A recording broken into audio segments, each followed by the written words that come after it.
Hello everybody, I said I'd do an update on project 335I, and what I did is I got started here. As you can see, it looks a lot different than what it did the other day. I've taken off the charge pipe, the air intake, everything that is involved. This is where the factory blow-off return went to, and there's one way back there in the back. As you can see, here's the throttle body, and I put an adapter here. I don't know if you could see it, to run a 1/4 inch vacuum line to the blow-off valve. Anything smaller, you're not going to get an adequate vacuum. That was pretty hard to get on, but overall not too bad. What I'd like to do is, now that you can kind of see that this area is no longer going to be stock, none of this, you got your, this is your inlet to your turbo here, if you can see here, and you got one back here to the second turbo. This is where the factory air box went, and you're going to see how restrictive that is. The factory charge pipe, you can see right in here, down right here is where that's coming from, the intercooler. That's going to be upgraded to a larger size hose, and that goes from the intercooler to the throttle body there, and I'm fixing to show you some comparisons. The upgraded intercooler, I gave you a little tour the other day, which is here, and here's the upgraded pipes back here. So here's the difference between the factory air box. I want you to see, okay?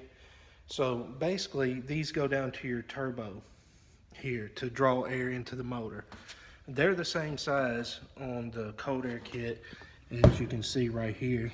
Okay, but now the factory air box, see how restrictive this is? This is the only inlet right here that you have to draw air in for the dual turbos, and then it goes through a filter up here. You can kind of see the filter there. So it's got to suck through the lid, so it's real restrictive.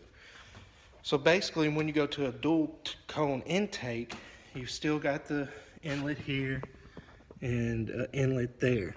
But see, now you're not going through the air lid. You have two air filters, individual air filters for each turbo.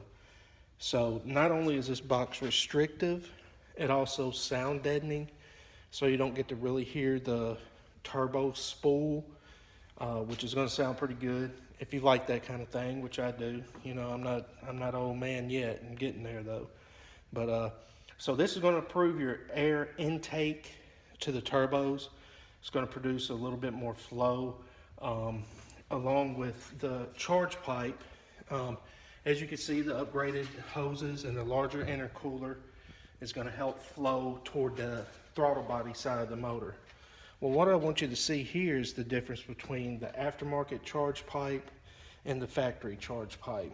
The factory charge pipe is real small. You can kind of see it here, real restrictive, plus it's plastic.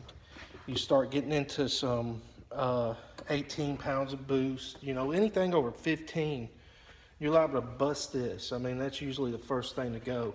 You have two factory small blow-off valves that went there, and they were really small. So you can kind of see the inlet of this, how small it is. That would come from the factory intercooler. Now I want you to look at the difference here. There's a nice diameter size difference there in the two. So you're going to increase airflow, and now you've got this large blow-off valve that's going to help dump all that extra boost, and you'll hear it vent to the atmosphere. Here's your 1/4 inch. I got solid line. This is like what you would do on air ride, you know, like if you was doing air ride on a car. This is the same kind of stuff that I used for the 68 Camaro when I put air ride on it. That's some heavy duty stuff. It's not your typical vacuum line. That's what the upgraded part was that hooked to the throttle body, so I could draw actual 1/4 inch vacuum. And I've got another port on there if I ever want to run a boost gauge or anything. But I mean, this is just kind of a comparison. You know, you see your stock charge pipe versus your aftermarket. This is a good comparison between, I mean, really, this is the only draw air you have with the factory air box. Going to both turbos. You know, it's real sound deadening, it's restrictive. So you're going to increase airflow to the turbos with the cold air kit. I call it a cold air kit, which really it doesn't matter because the intercooler is what's going to cool the intake charge anyway. So hopefully I'm not speaking a foreign language to most of you. I know some ladies are probably watching this too, which it's good to know because it's a cool thing if you can kind of spit some lingo to the guys while you're out. But these are the upgraded pipes, and as I get further along, you know, I'll continue to update everybody, and because I'm excited to do this. Just, you know, I want to be pretty blunt about everything and show everybody kind of what it takes to do stuff like this and how it helps performance and stuff. It's not really scary once you just dive in and do it. I mean, I remember when I was younger that I thought I wouldn't be able to do things like this, but the first step is just to get out there and do it. I mean, if you don't at least try, you don't know if you can ever do it. So don't be afraid to work on a car. You know, I've worked on Vipers, I've worked on BMWs, worked on Fords, I've worked on Chevys, I've worked on little everything. I'm a shade tree mechanic. I know just enough to get me in trouble, but I'm always up for it. It's fun until this old body gets laid down and I can't do it no more. But that's the update I have for you now, and as I get further along, I'll update it again. Y'all take care.